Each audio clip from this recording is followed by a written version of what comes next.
Today we get into talking about New World wines versus Old World wines, and I even get to open up a 2022 vintage from the vineyard that I am currently working at, Emeritus Vineyards. And this one's a little special just because this vintage is not yet out to the market, but I was fortunate enough to get my hands on it just because I did the whole bottling process for this vintage, and this was one of the sample bottles that we did. So I'm very grateful to be able to share this wine with you and taste it with you. And I really hope that you enjoy this episode as much as I enjoy putting it together for you. So, cheers to another episode of Sip and Grow. Hello, and welcome back to Sip and Grow with me, your host, Nicole Di Pasquale. If this is your first time here, welcome. If this is you tuning back in, welcome back. I am, first of all, so grateful for everyone who's tuning in and watching this episode and all my episodes. This has been a very long and interesting process for me, and it's me just constantly improving myself and working on myself to not only give you guys great episodes and videos and value, but also, better myself when it comes to speaking to others and learning about wines and really bringing you the knowledge that I have of wines up until this point, and also like learning so that I can bring you guys more value in the wine world and hopefully in other areas of your life. But today I'm excited because I wanted to touch a little bit on New World wines and Old World wines. It's a really big topic, so I feel like this is going to be a very simplified version going into it, just so it could be a little bit easier for you guys to understand. And I'll probably do other episodes diving deeper into the subject. But basically, New World wines are any wines that are from the US, Canada, Australia, Chile, Argentina, and then Old World wines tend to be from Europe. So like France, Spain, Italy, and I feel like there's another one that I'm missing right now that I don't remember. But basically, anywhere in Europe is Old World wines, and anywhere in North America, South America is New World wines.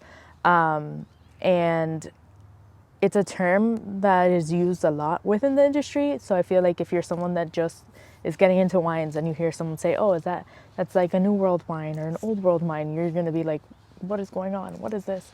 But basically, the Old World wines are more traditional. So since they've been around for centuries, they use like practices that were used way back when, and they're more focused on like the land, the climate, the soil, which is super important. But ultimately, the difference is like they're very set in their traditional ways, versus the New World wines. They're more they have a more modern approach to winemaking. So since they haven't been around as long as the Old World wines have been around, their approach is a little bit more on the grape variety versus just the land, the soil, the climate. Don't get me wrong, they do focus on all that stuff too, because at the end of the day, like the soil, the weather, the land, everything is important to make a really great wine. And you have a bunch of factors being thrown at you each year because Mother Nature, of course, is involved, and that ultimately changes. That ultimately can change the wine that's produced for each vintage, right? So, but the main difference is like the Old World. If you notice, the Old World wines, they tend to name their wines by the region. And then the New World wines, they actually name the wines by their grape variety. So that's why you'll see like an Argentinian wine is either going to be a Malbec or a Cabernet Sauvignon, right? Versus in Italy or Spain you'll have a Rioja, or in France you'll have a Burgundy, or in Italy you'll have a Chianti, and those are all names of the region. It's not really the name of the grape variety, right? So those are like this is like the the Spark Notes version of the differences between the two worlds.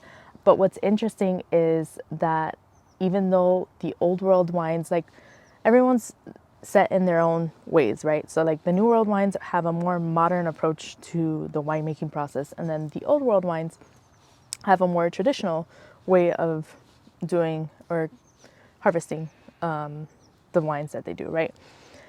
So usually, like right now, I would say the New World wines are kind of, since they have a more modern approach, they're actually like mixing in a couple of traditional practices within the winemaking process, which is really cool to see. But it's because they're a little bit more open to it. So I feel like the New World wines are like the millennials of the wine world, and then the Old World wines are like the baby boomers. I know a lot of people are gonna kill me for that, but it's okay. Anyways, today I actually have I haven't tried this one specifically, but I did try another wine that's from the same area that this wine was made. So this is another one from Meredith, which is where I'm currently at right now. So this vineyard behind me is Hallberg Ranch. This one's actually from the other vineyard they have called Pinot Hill, and it's called Pinot Hill East. So I've mentioned this before, but in Pinot Hill, it's about 30 acres of land, and they have on the east side, the sun doesn't hit the east side as much as it does on the west side. So we did discuss, usually in cooler climates, you're gonna get a more like ruggedy wine that's gonna be high in acidity. So I'm really excited to try this one because I actually tried, the first day I was here, I tried what's called Pinot Hill Elite, which is also made on the east side of Pinot Hill, but I haven't tried this one yet, and this is the 2022 vintage. So let's go ahead and open this up. But it's really interesting because, I mean, I like every type of, like, I am a very open book and I'm open to trying new things, and I love understanding the story behind something. So I find everything or a lot of things very interesting, which, I mean, I do have things that I don't like, but I tend to overall appreciate, for the most part, almost everything, just because I love to like learn the history behind things or understand why something is the way it is. So when it comes to wines, I'm not very, like, I would say my palate is very diverse, but I do have my preferences for sure. But I feel like, when you start learning a lot more about a certain subject, it doesn't have to be about wine, but and you start like getting more invested in that subject, you tend to appreciate things that maybe before you didn't necessarily enjoy or like about it. You tend to appreciate it more because you're learning the reason behind why it is the way it is, right? And that comes with understanding things. Like, I feel like a lot of problems would be solved if people just took a step back and try to listen to understand versus just listening to hear. But that's, a work in progress. But anyways, let's go ahead and taste this bad boy. So this is a 2022 vintage, which vintage means the year the grape was picked, right? It's a very ruby red color, as it should be because it's a young vintage. Wow. So immediately I smell like that it's very high in acidity, and I even smell like vanilla. Vanilla and plum. Let's go ahead and try this wine.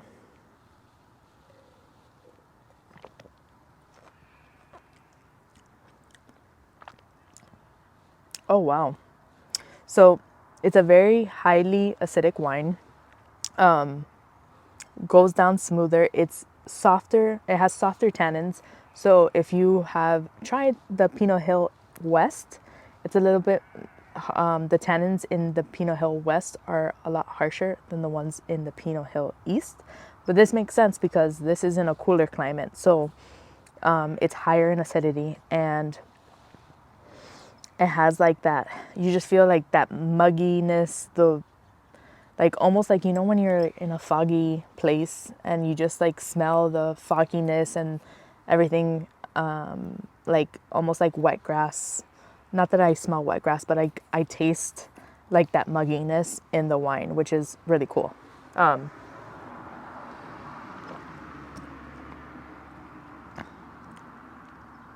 Yeah, I would definitely, like, I think this is a very versatile wine to drink with any type of food. So I would definitely do maybe like a cedared plank salmon with this, or I would even do a steak with this. Like, this is delicious, and I feel like if you don't want to drink too heavy, even though I love myself my Malbecs or Cabernet Sauvignon, that might be because of my Argentinian influence, but you know, neither here nor there. But I feel like this is very versatile in the sense of, like, if you're having pasta, you can drink this. If you're having a fish, you can drink this. If you're having meat, you can drink this. So, I mean, definitely, if you're not a red wine person, I wouldn't suggest this just yet because you're getting a sense for, you know, you want to ease your way into the red wines, and this is not it. But if you do want to taste red wines and you've never had a red wine before, I would definitely suggest the Hallberg Ranch Pinot Noir. That one is like sipping on juice, which is dangerous. Be careful. But overall, I would say this wine for me is a 8 out of 10. I would definitely have it in my collection to drink. Also, I just want to mention that a lot of people, this is just my own opinion, right? But a lot of people collect wines to have a wine collection, which is great, fancy, amazing, love it. But to be honest, which this is a rule that I've established with my family, there was one time where we opened a bottle that I think my parents had it from their wedding or something. I don't know. It was like from the 90s, and we opened it in 2018, 2017, something like that.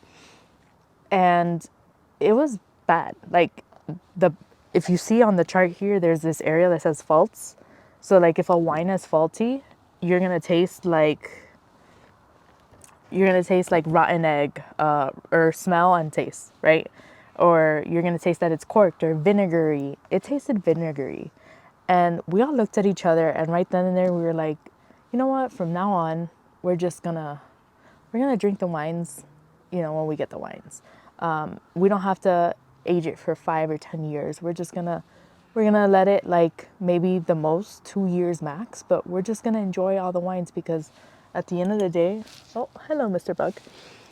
At the end of the day, the wine is there for you to drink it. So, you know, if you want to store your wines and have a wine collection and be all fancy smancy, kudos to you. But like, just drink your wine. Drink your wine, enjoy it, enjoy the moment, enjoy the company that you have, enjoy the conversations you have, because that's ultimately, for me, what wine is about, right? It's about having those conversations with people, enjoying what you're drinking, understanding what you're drinking, and just overall having a good time with people that you love or care about, you know? Anyways, I hope you've enjoyed this episode. If you haven't already, grab your wine wheel, link in my bio, get in there, download it, let's go. I also have a couple of other goodies in there in regards to wines and wine terminology and all that fun stuff. But I would greatly appreciate it if you can leave me a review, or if you want to comment on my socials, about any type of topics or things that you want me to talk about on here, or wines that you want me to talk about. Anything and everything is welcome. And I would love it. I would love to hear from you.